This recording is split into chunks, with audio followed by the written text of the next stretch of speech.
Coming up on SAU News, Southern's Got Talent. Artists take center stage to compete in this year's SA Talent Show. Volleyball teams compete for the Intramural Championship. We'll show you the winners. An artist interprets the life-changing effect of chronic illness in her senior gallery show. All these stories and more coming up. SAU News starts now.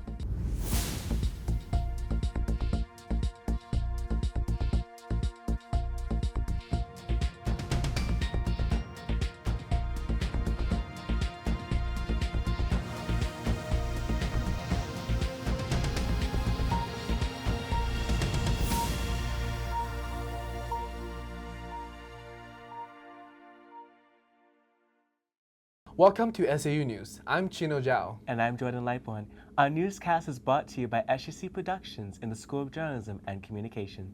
A Southern student is bringing their creative vision to life on stage by writing and directing an original play set to debut on campus later this month. SAU News reporter Ava Coraline Schmidt interviewed Anaya Parker, the sophomore religious study major who wrote the play. So I started working on this play called Breaking Tides actually in 8th grade. So after I did my previous play that Christmas, I started working on this new one, and this was going to be for the next Christmas was my plan. And I started writing it because, I got bullied in middle school, and it really kind of inspired me to talk about some of the difficult things that often went on in the world. And I've always been really interested in World War II. And so I wanted to write something on World War II. And I was looking down, I was like, Pearl Harbor is a great story. So the main character is Halia. Originally, she was kind of based on me, and then eventually she kind of morphed into really her own character. Then there is Diana, her older sister, which is the character I will be playing. Then there is Aiku. She is a Japanese girl who loses her brother in the Pearl Harbor attack because he was in the Navy, and she's sent to the Sand Island detention camp. As well as we have some of the really interesting ones like Miss Clark, who's the teacher, who is this encouraging influence in Halia's life. And figuring out how to talk about some of these difficult issues in a way that would still be respectful was difficult at times. To really think of the best way to word situations and conversations in ways that would both be able to talk about the issue without being unnecessarily derogatory. And I'm just excited to be able to have this come to life and to do it with other people. It's such a bonding experience to work with others, and I'm so looking forward to that. And it'll be amazing to see the things that I have written for years and edited and changed really come to life on stage. So that's just something that's really exciting to me. God has done wonders through this play in my own development, and I hope that He will also use it to reach others. You can see Anaya and the rest of the Breaking Tides cast perform Friday, April 11 in Linwood Hall. With volleyball season officially coming to an end, here are the final results. In Ladies A, Don't Hit On Me takes the win over Blackout Barbies. Ladies B, Ice Spike secures victory with Hitman showing strong competition. On the men's side, James An Yakin claims the men's A title, defeating a team who chose not to be named. In men's B, Invisible Men takes the win over Team Wadi. For Co-Ed A, Huta Lovers wins over Game of Throws. And in Co-Ed B, Pro Act wins over Bola Bowl. Congratulations to all teams. The Owls PE Center was packed with energy as crowds gathered for the volleyball finals. A huge crowd cheered on the women's, men's, and co-ed teams, filling with excitement every play. The competition was intense, but players remained focused, battling to reach 25 points before their opponents to secure a round win. As the game slowly came to an end, the audience celebrated every rally and game-winning moment. But beyond the action on the court, the players had their own experiences and takeaways from the night. I think I put too much pressure on myself, so I think I did worse than I'm able to do. I think that I did overall well, but I think I could have done a lot better. I think it was a really good game. It was really tough with the other team. They're really good, but it was really fun because I could have done my best. I could have really fight for the points, and it motivates me for next year to do better. And it was really fun. I really like it. The Student Association recently brought students together for a talent show where contestants took the stage to showcase their unique skills. Sienna Escobar reported on the night's performances. This passion inside, can't run from myself. There's nowhere to hide. This year's SA Talent Show brought together soaring vocals and unconventional performances to impress the crowd. Contestants were competing before a panel of 5 judges for cash prizes, including a first-place prize of $1,200. As the night progressed, several talented singers brought their melodies to the stage until even the judges were tapping along. Other performers mixed it up with some musical theater. Singer Frank Lizardo shared some of his experiences in preparing their act. It's just something so fun, so I kind of like imagined myself in the scene. Like when we were practicing, I had moments of like, oh, why not do this? But then when it came towards the end, everything started coming together, and I'm like, you know what, this is fun.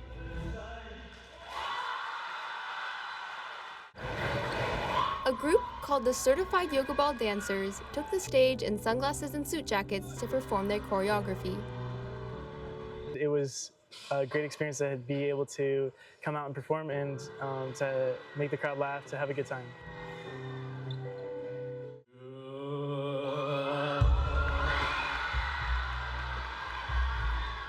The crowd stealer, however, came from a silky smooth rendition of Michael Bublé's Feeling Good, sung by biology major Jared Ramos. As the show drew to a close, audience members could vote for their favorite performances, while the judges consulted behind the scenes. At the end, the judges delivered their final results. In third place, Frank Lizardo and Seth Rivero. In second, the Certified Yoga Dancers. And as the first place winner, Jared Ramos for his Michael Bublé cover.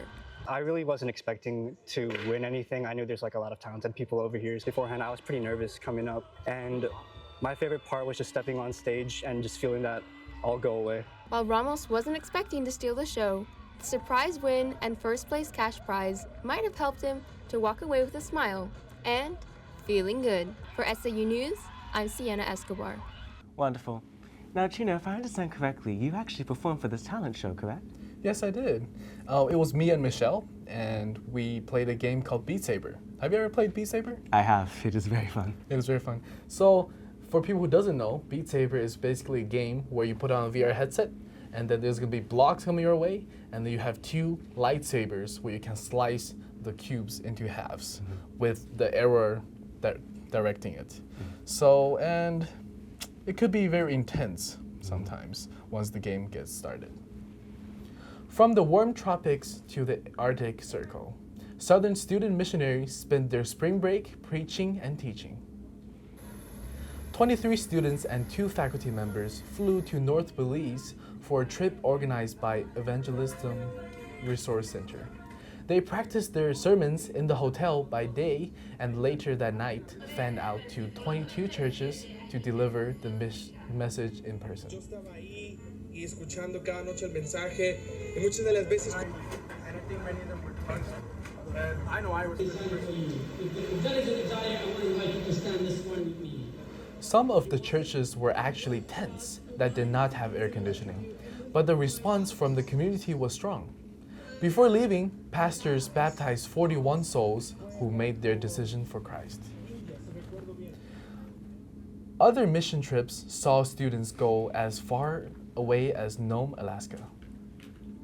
April is here, and that means it's time to register for classes. Don't miss the opportunity to secure that ideal schedule. For seniors and juniors, registration is already open.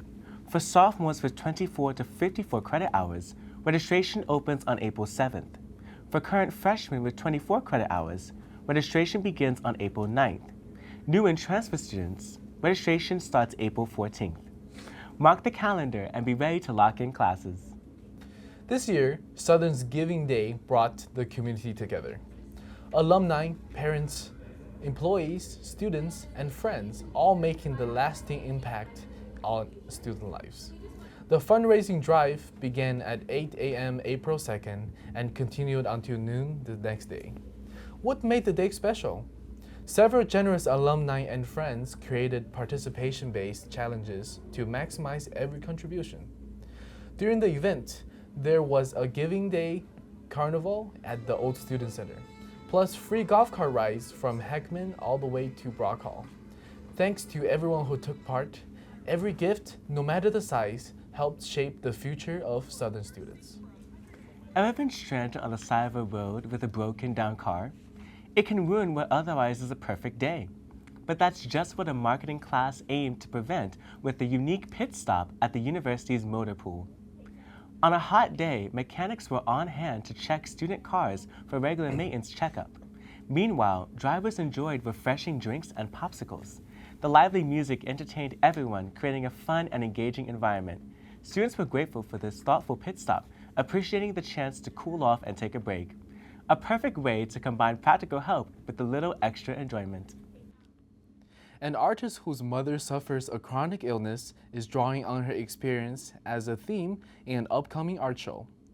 SAU News reporter Katie McConnell put together this profile of Lorena Feliciano.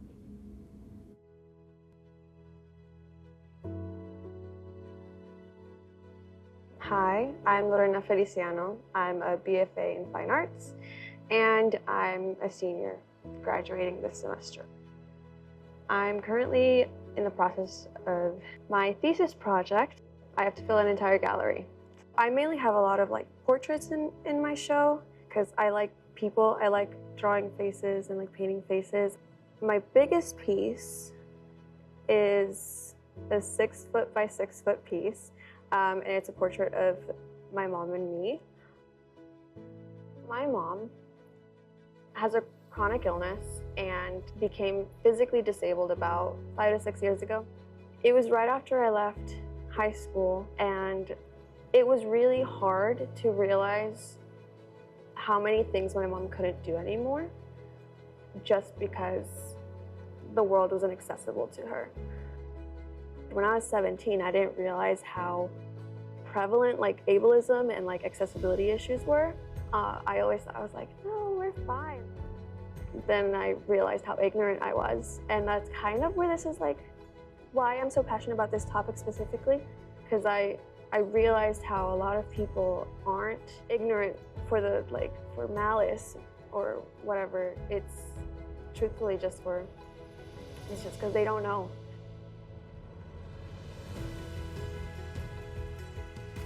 A lot of my work right now is based on the things I've experienced with my mom. I use a lot of symbolism in my work. So I have snakes that symbolize doctors and medicine. I also have these skull spirits called no soy. They're referencing the sickness spirits that come out of the Pandora's box. So Greek mythology is huge in my work. And then we have shadow people who symbolize the people around us who they either want to help, but they're doing it the wrong way, or they're just saying stuff that really they shouldn't. A lot of my pieces are directly inspired by experiences we've had. Normally, I wouldn't want the whole world to know about it, but it's almost like it was necessary for me to tell my story, because I say it's my mom's story, but really it's my story of what I've seen, right? I've learned to be more optimistic with things too. And so, at least I hope now my art has some sort of hope in it, whether it's hope for people who have experienced that or even hope for people who haven't. Lorena's senior art show, Book Unseen, opens April 10th at 6 p.m. in Brock's second floor gallery. One of the newest clubs on campus is called Terra Nova Creative, a student chapter of the American Advertising Federation, or AAF. It brings together students skilled in marketing, design, and digital storytelling. Currently, the club is working with gym masters to enhance their brand by creating social media content, designing promotional materials, and producing high-energy event visuals. From bold posters to dynamic videos, each piece is crafted to strengthen branding and boost audience engagement. The goal is clear: increase event attendance, expand gym masters' social media reach, and apply their impact within the community.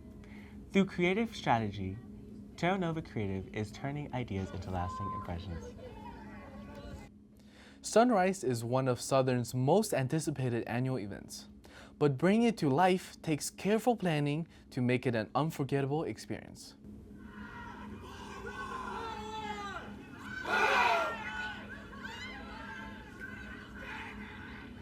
These students are rehearsing the mob scene at Pilate's Judgment Hall, which takes place in front of Wright Hall. It's a high drama act where the angry crowds cries out for Jesus' crucifixion. Some actors come year after year and reprise the same role. For me at least, I feel a lot more of the real emotions in the day of, so I struggle to get like authentic emotions when I'm practicing, but in the day of, there's so many people around you feeling the same thing that you're trying to feel as the character that you just get immersed in the character so much more, and so you're able to have those emotions a lot more authentically. In the gymnastics gym, the actor portraying Satan practices some fight choreography with students who portray angels. Tickets are sold out for SonRise Sabbath, April 19th, but organizers are still looking for volunteers to play support roles. SAU News is a student-run production here in Southern School of Journalism and Communication. I'm Jordan Lightborn. And I'm Chino Zhao. Do you have a newsworthy story? Message us on Instagram at SAU_news. Thank you so much for watching. See you next time. Have a great day.